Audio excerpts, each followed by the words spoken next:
Thank you, Sandhya, for joining us today at the Women Who Make It Happen series. Thank you for coming along, and it'd be good to understand a bit more about your career. Thank you very much. It's a pleasure to be here. As you said, my name's Sandhya. I'm the Chief Risk Officer for the Cambridge Building Society. I cover risk, compliance, financial crime and data privacy. My career has been in financial services. I've been in the industry for just over 20 years. I've primarily been in the risk space, although I did start my career in the economist program at the Bank of England. So I started there in 2004.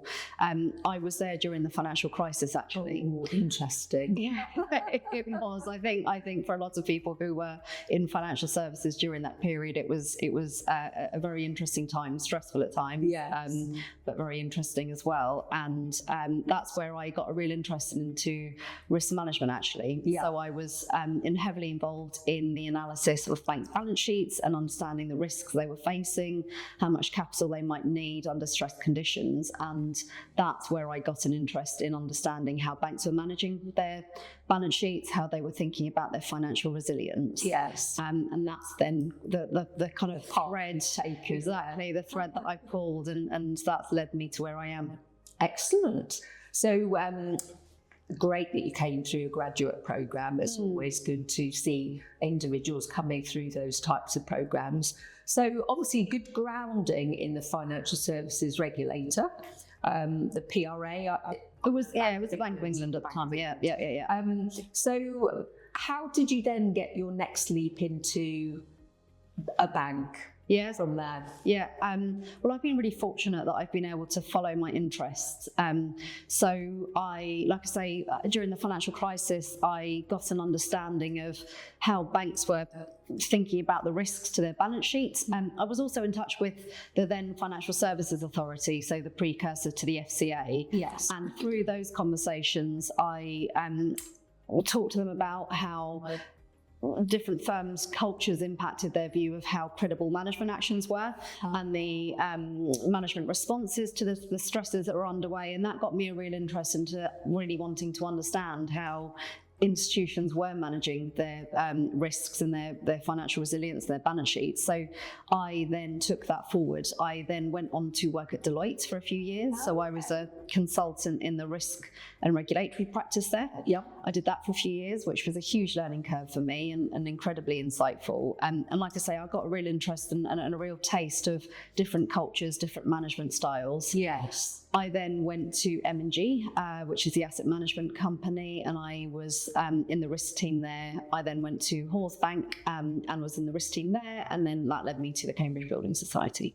Okay, so in terms of, you mentioned something there around leadership. At what point did you get into a leadership position, and what you mentioned also culture. How did you define your leadership style both then, and how has it evolved now? I guess my first as you progress, you end up taking leadership roles in different shapes and sizes, really. I think the first leadership role was probably starting to evolve at M&G. I was a business manager to the Chief Risk Officer at a time, and then I took on a position of a head of over the years. Then when I went to Hawes Bank, I was the head of risk there, and that allowed me to think about what was needed in the risk team and how to develop that and evolve that.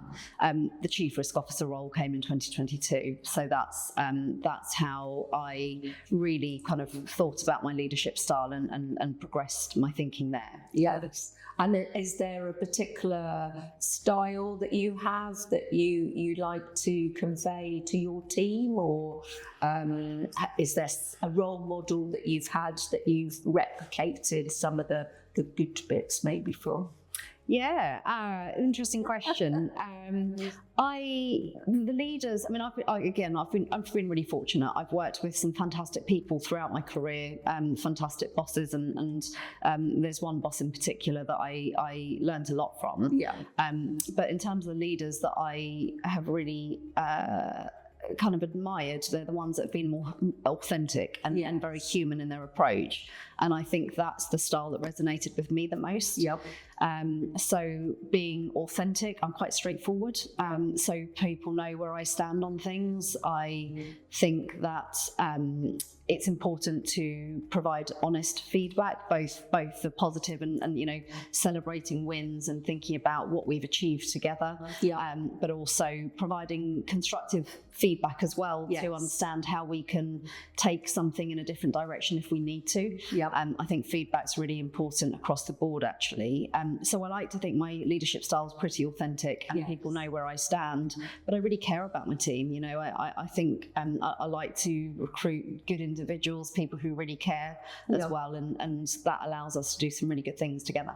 Excellent. And do you find it difficult to get a diverse team in this day and age? I know it's obviously come on leaps and bounds from where we were like 30 odd years ago. Yeah, it has, thankfully, hasn't it? But it's certainly not solved. No, definitely not. No, I think that diversity and inclusivity is one of those things that you do need to have an eye out on, but it is something that it's a virtuous cycle. Yes. So when you're in a position where you have an inclusive environment, it breeds inclusivity as well. I'm in a very fortunate position that I work for an organisation that seems to be very natural about diversity and inclusion. We like to recruit people who bring something new to the table, a different perspective. Yeah. And as a result, you know, the proof is in the pudding for us. We have a board that's 50-50 in terms of that's male and female. Our leadership team is actually, it's more skewed towards women. Oh, gosh, that's quite rare, isn't it? I know. Our chairman is blind. Yeah. And that, you know, we've recruited him. He's there because of his strategic prowess. He's excellent at providing strategic insights, and as is everyone around the table. And I think what that has meant is that we, like I say, we really want to have people that bring different perspectives and something new around the table that allows us to achieve something better. We have ambitious plans, and as a result, we've just recruited good people who do good things. Yeah. So I do think, though, that the tone from the top, and like I say, it's a virtuous cycle when it comes to diversity and inclusivity. Knowing that we are recruiting to bring different perspectives, and we're not shy to have constructive challenge. Yes. And again, I think for me, it's we don't necessarily, you know, we're part of the Women in Finance Charter, and so we, you know, it is on our minds, but it's not something that we actively go and seek to do differently and tick a box. And I think because of the authentic leaders that we have around the business, our chief executive is incredibly effective, and he really believes in trying to bring out the best in people. He leads with kindness, he leads with authenticity, and I think that allows people the space to be themselves. And again, that then means that we can think about who's best for the role rather than trying to tick a box. Yes, rather than bringing in a female or exactly that diversity piece. Yeah. Go out and get. I think diversity of thought across the board and senior management leadership in general is the best scenario, isn't it? Absolutely. With that. And having those role models as well, it allows people to realise that it's something that they can do. Yeah. It was certainly something that was really important for me when I was kind of growing up in the industry. It was about seeing people who had done it, and like I say, it comes back to that authenticity of leadership, because if you can see someone that hasn't needed to sacrifice who they are to get to where they are, you have faith that you can do it too. So who was your pivotal role model? I was in a very fortunate position to get a position to be the business manager to the chief risk officer at M&G. Mm-hmm. Her name was Michelle Scrimger, and this was a role that I took on just over 10 years ago. Michelle was new to M&G. She was the newly appointed chief risk officer there, and it was pivotal for me for so many reasons. Yeah. First, the role itself, being a business manager to someone at the C-suite, allowed me to get an understanding of what it was to be a chief risk officer, what it was to operate at the C-suite level, and certainly for me, it planted that seed about developing into that leadership role, and one that I've been able to grow since. But working for someone like Michelle was really pivotal for me as well. She was a leader that led with integrity, kindness. She was incredibly authentic. Yeah. And she was also a very thoughtful leader. She didn't necessarily need to be the loudest voice in the room. Yes. But when she spoke, everyone listened. Okay. And she was the type of leader where people wanted to be around, to work with, and wanted to be around. And there were so many comments actually when I used to work at M&G. People used to come up to me and say, you're really lucky to be working with Michelle because she's so fantastic. And like I say, it wasn't because she was always the loudest person in the room or her voice dominated all the time, but she was just incredibly caring about those people that she worked with, the organisation, and she was very considered. Yeah. So people lent into her, and I found that to be very refreshing. Yeah. And it was certainly then that I started realising that to be a leader, you didn't necessarily need to always have the dominant and kind of extroverted traits. Yes. And I think that's been something that has changed over time, that leadership styles now are more diverse. Yeah, absolutely. And having people who are more human and authentic can be really powerful as well. Yeah. So do you think you took on board some of those traits that you liked from Michelle and developed that into your own style? I like to think so. I think it's the authenticity. I mean, you've got to do something that works for you. Yes. And I think me, having had that experience and it's not, Michelle was a pivotal point for me, but I've been fortunate that I've had so many wonderful bosses and colleagues that I've learned from. It's allowed me to think about what's my leadership style, and how do I want to lead the type of people that I want to work with and the environments that bring out the best in me. And so, yes, working with Michelle and others has taught me a great deal about what it is to find your own leadership style and get people to buy into your vision and what you're trying to do. Yeah. How would you describe your leadership style now? I like to think I'm quite straightforward. I think that's something that is important to me. People know where they stand with me. I love bringing good people into the team, being open to challenge, finding ways for us to do something good together. Yes. And that comes from having diverse opinions around the table as well. So I'm quite straightforward. Feedback's really important to me. I think when you're in when you're in the second line of defence teams, it's really important to know how you're being, how you need to pivot your approach to be effective in different environments. And I think I'm a leader that can change my style in different environments, and I like to bring that with me. And like I say, I like to bring good people, to elevate them, to figure out what their strengths are and to help them shine. Thinking about that, is there anything that you feel that you learned along the way that perhaps you can share with our younger females that are looking to take that leap into a leadership role, or how to get on into this in the environment that we're in financial services? Yeah, it's a good question, and one that I was reflecting on, and I was trying to think about how to frame it, because everyone's experiences are so different. Yes, and everyone approaches things with a different perspective. So I think the best way for me to approach that question is thinking about what I would say to my younger self. Yes. And I was thinking there's probably three tips that I would kind of give to my younger self.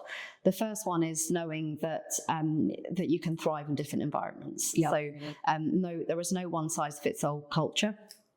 Each organisation has a different feel and a different look, and it's about trying to find the organisations, the people, the cultures in which you're going to thrive, and then taking those experiences and banking them and using them to learn how to trust your own instincts. Find your people that energize you, find the environments that play to your strengths and bring out the best in you. Yeah. And use those to build your bank of experiences, and know that you can trust your own instincts, because, there are going to be times where you are feeling out of your depth, that you're going to feel challenged, and knowing that you've got those bank of experiences that you're learning how to trust yourself is going to be really important. Yeah, absolutely. And then I think the final thing is learning to back yourself.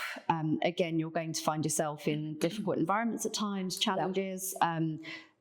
things that are, sometimes environments that aren't going to be as supportive as you want. And the most powerful thing you can do in those environments is learning how to back yourself and knowing that you've got a range of experiences that you've built up over time that allows you to know that you don't always necessarily have all the right answers, but you can back yourself to figure your way through. Fantastic. I love that thought. They're very good. So what would be next for you in the sector? Are there anything, you obviously got challenges where you are because banks in this day and age have so many, banks and building sites have so many challenges with the economic environment we're in and technology, etc. It's constantly evolving, isn't it? And I think that's what I like about the risk space. It's that it's constantly evolving. Even in my time through the years, what it is to be a risk professional has changed as well. Oh, absolutely. The skills that you need, the attributes that you need to be bringing to the table, and certainly over the years, risk management, I think, is now considered to be a strategic lever to pull. So I think there's plenty more to do in the risk space. I absolutely love being in a leadership position. I love bringing a fantastic team along with me, seeing how we can add value and deliver strategic insights so that we can, one of the things at the Cambridge that we do really well, I think, is thinking about how we can take risks intelligently, how we can use it to support our corporate plan, to be ambitious, but be aware of the things that we might want to be on the front foot of. So using, thinking about how I can add value to the strategic plan is something that really excites me. Excellent. Well, thank you very much for your time and for being with us on Women Who Make It Happen. Thank you very much. Thanks very much.